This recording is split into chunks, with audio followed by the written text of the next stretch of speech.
Hi, I'm Clarissa, and today I'm going to talk about school violence and its impact on our society and how it's based from single parent homes. So basically, what school violence is about students or children that enact violent acts on campus, on school grounds. Typically, ages stem from 10 to 19 years old, and a large percentage of that is from elementary school. And with that being said, I was curious about why are children that young prone to such violent acts. So, with further investigation, I started to understand the structure of family. Our family in this society, in this day and age, is quite different from the 1950s, the 1920s. We are now in a place where you have a lot more teen pregnancies. You have a lot more people that are having children not in marriage. You have a lot more parents that are relying on government assistance. They're not able to provide for their families. They're working two or three jobs, and which is ultimately leaving the children at home by themselves. Thus, that being said, there is a lack of discipline. Um, when you come from a two-parent home, to say the least, you at least have another co-parent to help with certain skills, certain communication aspects, and studies have shown that actually students and various children perform well than expected with when there is two parents in the home, and so that plays a tremendous role with children that are very problematic in classes. Very hard for them to attend classes, to focus, to interact with other students, social behavior, and there's a link. Actually, American American I believe it's Psychiatric Association basically had a study that states that one of the most common one of the most common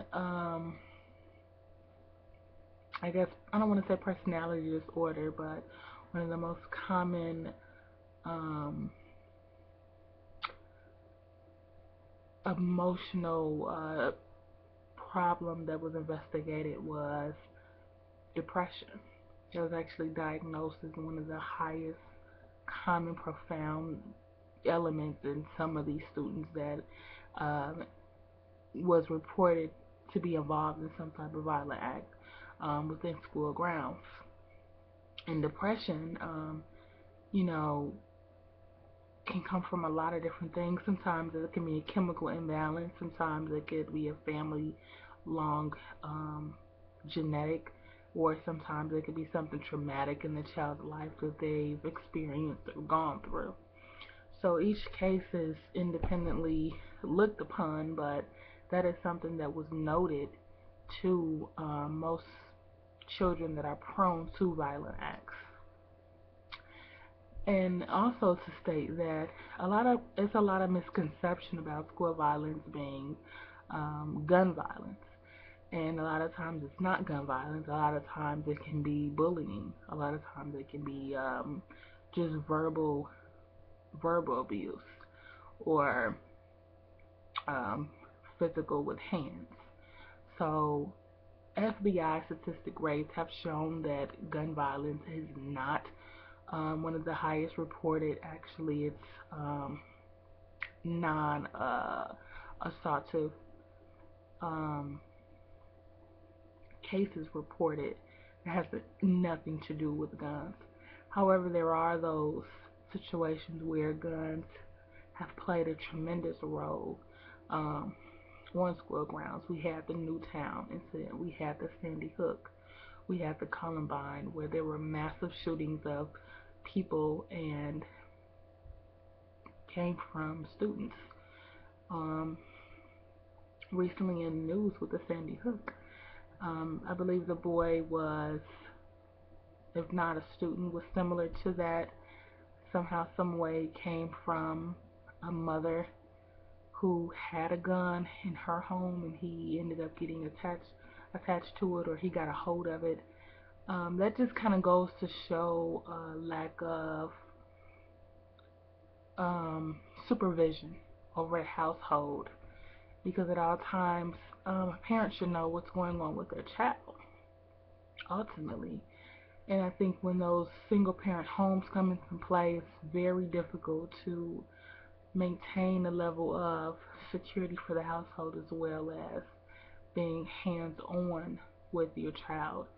That's leaving a lot of responsibility on the school administration and on the schools. So with the schools, what they're trying to understand and how to better tackle school violence is they're trying to implement prevention programs and a lot of educational courses and classes for parents and faculty, so they can be able to identify um, some issues that come up in class and how to be able to better communicate with one another in class as well. Because to be able to just single out a student might make that student feel more inferior, or make that student feel more insecure about whatever is going on with them. So just handling a class setting differently, especially when there are problematic students in the class, and then it's just well as being able to figure out the best method in um, alleviating high risk situations, because you have to ask yourself what and when is the right time to step in. And I believe preventions are they're essentially at the beginning.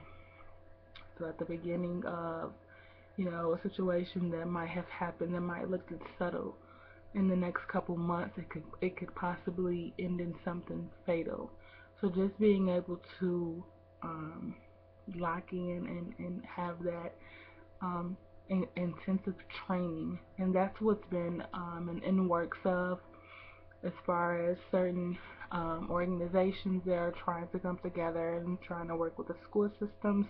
And this is not just in Illinois, this is nationwide, because it is a pretty serious and sincere issue. And hopefully with these programs, and you have places and facilities such as YMCA and things of that nature to give students and children an opportunity to um, release some of their stresses and some of their anger in a different manner, in a positive way, whether it be art courses or music or an exercise or some type of physical um, positive outlet for them. You have these facilities that are helping them to basically have that. And in the school systems, a lot of times we're experiencing cuts in budgets of that nature. And that's one of the things that people fight for, is to keep these certain programs, because there are students that need them.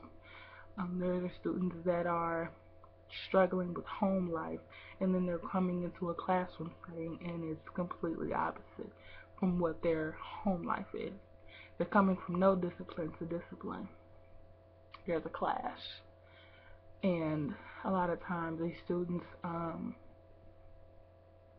are not able to communicate effectively, and that plays a problem with interaction with other students their ages. So needless to say, over time there will be more studies to show the success rates of these programs. However, there are training sessions for students and teachers and faculty and parents, so they can be able to understand the issue and to be able to grab hold of themselves and the children, because without everyone, without the community coming together, the community, as far as even trying to be a mentor for some of these students, that's also a possibility. Just simply going to the school and asking, how do you volunteer, how do you help out, that's a way that can be done. And for a fact, just nationwide, it's been heavily affected. So any way possible that any psychologists are coming up with different studies that are showing different ways to help our youth is very powerful. So thank you very much.